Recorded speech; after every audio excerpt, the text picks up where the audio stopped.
आपके बिजनेस की फंडिंग अब और आसान हो सकती है क्योंकि आरबीआई ने 1 अक्टूबर से स्मॉल बिजनेस लोन और गोल्ड लोन को लेकर कुछ नए नियम लागू किए हैं। स्मॉल बिजनेस लोन की बात करें तो इसमें पहले जब बैंक स्मॉल बिजनेसेस को लोन देते थे तो उसका इंटरेस्ट रेट हर 3 साल में रीसेट होता था और वहां पर बोरोवर के पास ये ऑप्शन भी नहीं होता था कि वो फिक्स रेट लोन का ऑप्शन चुन सके, यानी कि बैंक की मर्जी के हिसाब से उसकी ईएमआई चाहे तो घट सकती थी या बढ़ सकती। लेकिन अब आरबीआई ने कहा है कि बैंक अपने क्रेडिट रिस्क स्प्रेड को बिना 3 साल का इंतजार किए भी एडजस्ट कर सकते हैं और इसका सबसे बड़ा फायदा है कि बोरोवर्स अब रीसेट के समय फिक्स रेट लोन का ऑप्शन चुन सकते हैं, यानी कि ईएमआई में जो उन्हें अचानक झटके मिलते थे अब उसके चांसेस काफी कम हो जाएंगे। गोल्ड या ज्वेलरी लोन की बात करें तो इसमें वर्किंग कैपिटल लोन सिर्फ ज्वेलरी मैन्युफैक्चरर्स और ट्रेडर्स तक ही सीमित था।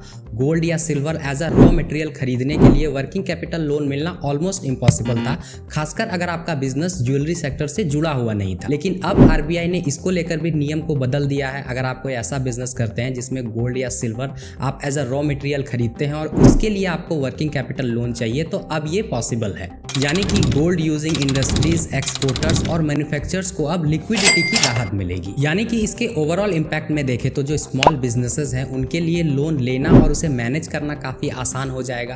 आपके पास फिक्स रेट का ऑप्शन चुनने का विकल्प मिलेगा, यानी आपकी ईएमआई स्टेबल रहेगी। इसके साथ साथ ज्वेलरी और गोल्ड बेस्ड इंडस्ट्रीज को कैपिटल फ्लो में बूस्ट मिलेगा, यानी ओवरऑल लोन लेना काफी प्रेडिक्टेबल और बिजनेस फ्रेंडली हो जाएगा। अब आरबीआई के ये नियम तो काफी सही है, पर आपको क्या लगता है इसका फायदा अल्टीमेटली स्मॉल बिजनेसेस को सबसे ज्यादा होगा या फायदा सिर्फ बड़े बोरोवर्स तक ही सीमित रहेगा? आपको क्या लगता है हमें कमेंट सेक्शन में जरूर बताएं।